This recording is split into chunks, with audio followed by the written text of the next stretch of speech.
This is OPI SQL Server Part 4, Access and PowerQuery. Please subscribe to this channel and like the videos. You can also use SQL queries in Excel data connections to an Access database instead of using the Access stored queries shown in video playlist PowerOpI structure. The SQL is put into the Connection Properties window command text field just as it is for SQL Server.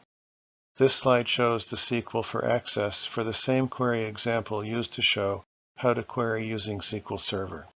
Access is more strict about SQL. Notice that field names in the current query result are in brackets. And notice that parentheses are used to strictly control the join sequence. Access linking to Excel tables uses setup that's outside of the queries, so no linked server to setup, no four-part naming, and no open row set either.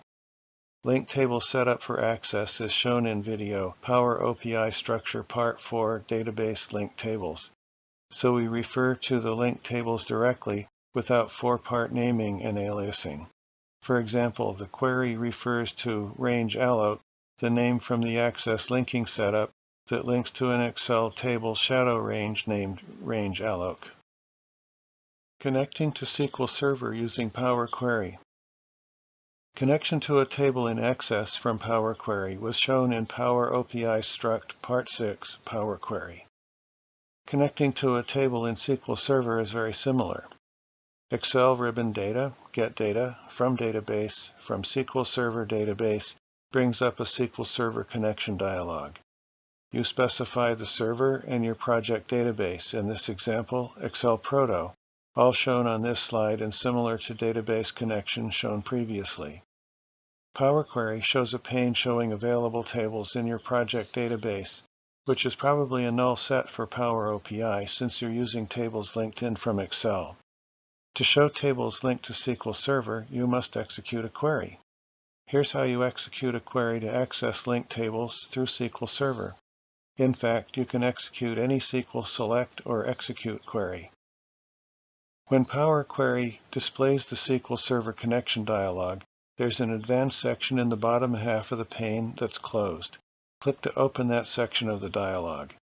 In the advanced section of the connection dialog, there's a field for SQL statement. You can enter a SQL select query or a SQL exec statement. You could enter exec dbo.sp_q_abdbe to use a stored procedure. In this example, sp_q_abdbe is the stored procedure containing the query we used in examples on setting up the SP data query. Or you could enter the full SQL select query statement. Again, the illustration shows the full SQL data query from our prior examples. Or it could use the open row set example, any SQL select query. So you can query the database using SQL, or you can exec a stored procedure from the database. This PowerQuery dialog doesn't support create, so you must create any SPs using SSMS, or by using Excel data connections with embedded SQL to create them, as we've shown in the SP setup discussion. Once an SP is in the database, PowerQuery will let you exec it from here. The result of the query or SP is previewed in the PowerQuery window. From that window, you can load to or transform data. Load creates a table in Excel.